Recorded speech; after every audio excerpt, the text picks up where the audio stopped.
À 7h46, l'interview vérité d'Europe 1. Thomas, vous recevez ce matin Fabrice Nicolino. Il est journaliste à Charlie Hebdo. Le 7 janvier, il y a 2 ans, il était là en conférence de rédaction quand les frères Kouachi ont débarqué pour commettre le massacre que l'on connaît. Fabrice Nicolino qui a été gravement touché aux 2 jambes. Bonjour Fabrice Nicolino. Bonjour à vous. Merci d'être avec nous ce matin en direct sur Europe 1. 2 ans après, comment allez-vous? Est-ce que vous avez réussi à vous relever? C'est une question. La question est difficile, la réponse est hasardeuse. Disons que, bien sûr, ça va mieux. Vous l'avez dit, j'ai été gravement blessé. Je souffre encore beaucoup. Il faut vous dire la vérité simple, beaucoup, tout le temps. Et ce sont les blessures physiques ou les blessures morales qui sont les plus douloureuses? Oui, les blessures physiques, c'est des douleurs que les médecins appellent neuropathiques et qui sont très très difficiles à contrôler, très très difficiles à diminuer en fait.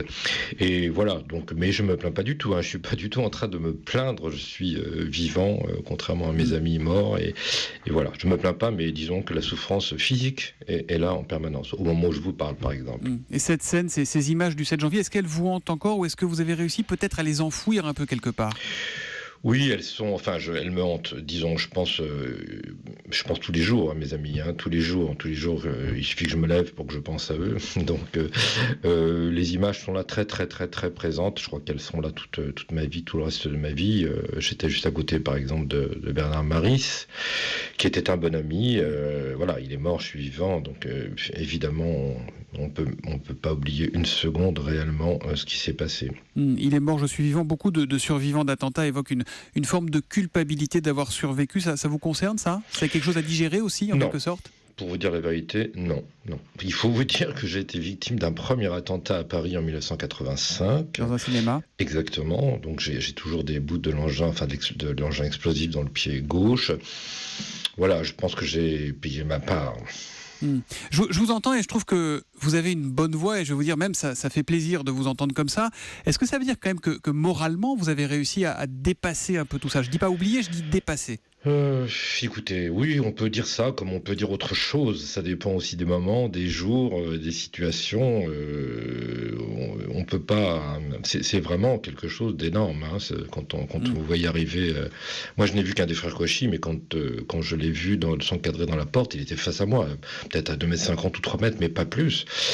Voilà, c'est une image qui vous hante, mais je vis. Je vis, et ça me paraît déjà beaucoup, je vis réellement, j'entends, avec des moments de joie, des moments de plaisanterie, de détente, et des moments plus graves, mais après tout, c'est la vie humaine. Vous vivez, il vous a laissé la vie parce qu'il pensait vous avoir tué? Oui.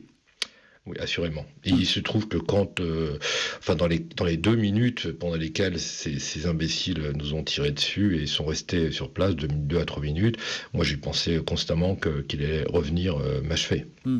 Patrick Pelloux, l'urgentiste qui travaillait aussi pour Charlie Hebdo à l'époque, a publié ce tweet cette semaine. Ça fait 2 ans et c'est toujours horrible. Ses absences et ses souvenirs sont bouleversants.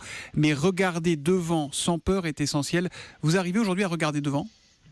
Oui, j'arrive à regarder devant, mais à regarder derrière aussi, si vous me permettez. Et la peur qu'il évoque? On entendait Virginie Salmen qui nous racontait là tout à l'heure dans quelles conditions vous travaillez à Charlie Hebdo, dans des sas avec des policiers, des hommes armés qui vous protègent. C'est incroyable. Franchement, il faut le voir, le vivre pour se convaincre de la réalité de ce qui se passe. C'est hallucinant. Il y a 6 portes très lourdes, des portes de coffre-fort à franchir avec des sas et puis des individus armés, des policiers armés. C'est une ambiance très très très très particulière et qui rappelle évidemment instantanément ce qui s'est passé le 7 janvier 2015. Non, c'est vraiment spécial. On peut pas. Enfin, moi, je ne trouverai pas les mots exacts pour vous dire à quel point c'est difficile d'arriver dans un lieu de cette sorte et puis de s'installer autour d'une table et de commencer à rigoler, puisque finalement, ça reste le but central de Charlie Hebdo. Et justement, c'est compatible avec Charlie Hebdo, ces conditions de travail qu'on vous impose, évidemment, mais... Ça semble, écoutez, ça semble. Je vous dis, sans détour, qu'on passe ensemble autour d'une table, de bons moments. Il y a une ambiance que je trouve personnellement bonne. J'ai bien sûr connu pendant des années ce qui se passait avant. Ça n'est pas la même chose, ça ne sera jamais la même chose. Les morts sont morts et ceux qui ont rejoint l'équipe sont simplement différents. C'est une autre histoire, c'est un autre moment de notre vie collective. Mais je dois vous dire que malgré les circonstances, l'ambiance à bord, si je puis dire, est assez chaleureuse et bonne, et en tout cas très bonne pour moi. Il n'y a aucun Ça, doute. on s'en réjouit, Fabrice Nicolino. Vous continuez à écrire dans Charlie Hebdo. Est-ce que vous diriez que votre plume a changé? Est-ce que vous écrivez toujours de la même manière? Cette semaine, vous signez une tribune très sévère contre les intellectuels de gauche qui vous traitent d'islamophobes, cette gauche qui est toujours couchée devant les despotes. On a l'impression que votre plume est plus libre que jamais. En tout cas, elle ne l'est pas moins, ça j'en suis sûr. Mais si vous voulez, vous faites référence à ce texte que j'ai écrit, qui est un texte pas si simple que ça à faire. En effet, c'est une attaque très violente que j'assume à 100%, vous l'imaginez, contre une tradition d'une certaine gauche. Je dis bien d'une certaine gauche, il ne s'agit pas de la gauche en totalité, mais une certaine gauche, c'est en effet couché dans le totalitarisme depuis une centaine d'années, depuis l'expérience soviétique, depuis les fameux voyages à Moscou dans les années 20 et 30 du siècle passé.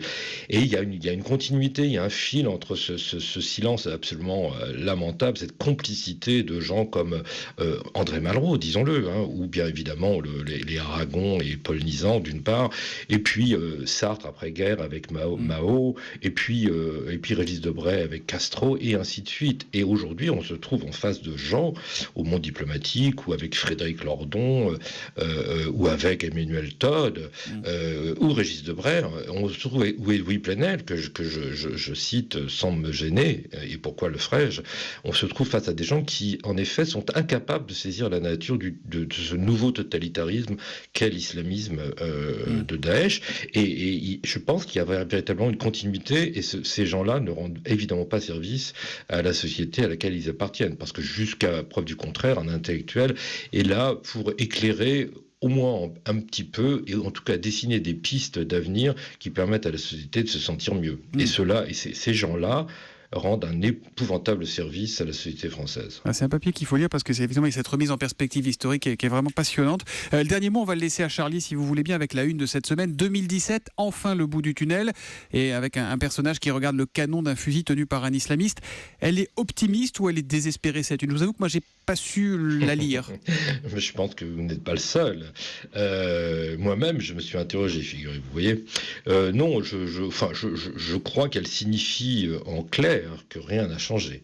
C'est-à-dire 2 ans après, des islamistes armés menacent encore de mort des gens pour la raison qu'ils vivent, ou pour la raison qu'ils écrivent, ou pour la raison qu'ils dessinent. Donc on est en face d'une situation qui n'a pas changé. La menace est toujours là, et l'analyse précise des conditions d'émergence de l'islamisme, tout cela reste devant nous à explorer, à comprendre et à combattre, bien sûr. Merci beaucoup Fabrice Nicolino d'avoir bien voulu nous parler ce matin. On ne peut que vous faire part de notre admiration pour votre courage et votre dignité. Si, je vous assure. Et pensez aussi aux victimes, évidemment, tellement nombreuses du terrorisme en France depuis 2 ans. Vous avez 1000 fois raison. Et pas seulement en France. Pas seulement en France, vous avez raison. Dans le monde. Évidemment. Merci en tout cas. Et achetez Charlie Hebdo, continuez à les soutenir. Merci.